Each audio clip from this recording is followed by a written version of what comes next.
मकालु टेलिभिजनले समाचार प्रसारण गरेपछि करेन्ट लागेर दुवै हात गुमाएकी विराटनगर 11 मेगा कार्कीलाई सहयोग गर्ने हातहरू अघि आएका छन्।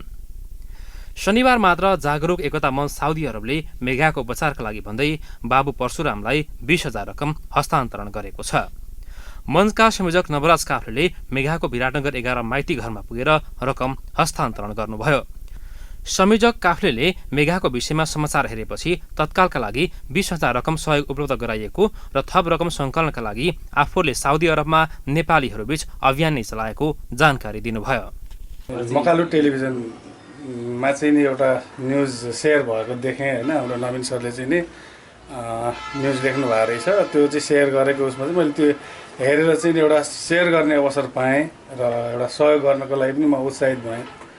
र हाल चाहिँ अब उहाँबाट आएर उहाँ रहँदाखेरि साथीहरूसँग अब सहयोगको लागि अपेक्षा गरेर साथीहरूले सहयोग गर्नुभयो र जुन सहयोग चाहिँ नै अहिले हाम्रो बहिनीको लागि मैले लिएर आएको छु। गत पुस 11 गते हाइटेन्सनको लाइनमा करेन्ट लागेर दुवै हात गुमाएकी मेगा अहिले परास्थित हुनु परेको समाचार मकालु टेलिभिजनले गत फागुन 4 गते प्रसारण गरेको थियो।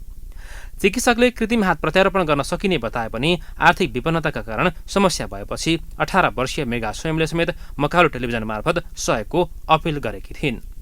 मेगालाई हालसम्म अमेरिकामा बसोबास गर्ने अनुषा कार्कीले 27,000, अमेरिका स्थित कार्की बन्धुहरूको संस्थाले 1,05,000, मुरुला कार्की समाज दुबईले 50,000, अरुण भ्याली हाइड्रो पावरले 25,000, अमेरिका निवासी घनेन्द्र ढकालले 10,000 र मलेसिया बसोबास गर्ने नेपाली कामदारहरूको समूहले 16,400 नगद सहयोग गरेका छन्। कार्की बन्धुहरूले आउँछ आएर 50,000 रुपियाँ सहयोग गर्नुभयो होइन। अनि एकजना के बुझ्नु भन्नुहुन्छ अमेरिकाबाट आउनुभयो अनुषा कार्की, उहाँलाई 27,000 रुपियाँ गर्नुभयो र अमेरिकामा रहने सबै दाजुभाइहरूले उहाँहरूले 1,05,500 रुपियाँ ल्याएर सहयोग गर्नुभयो।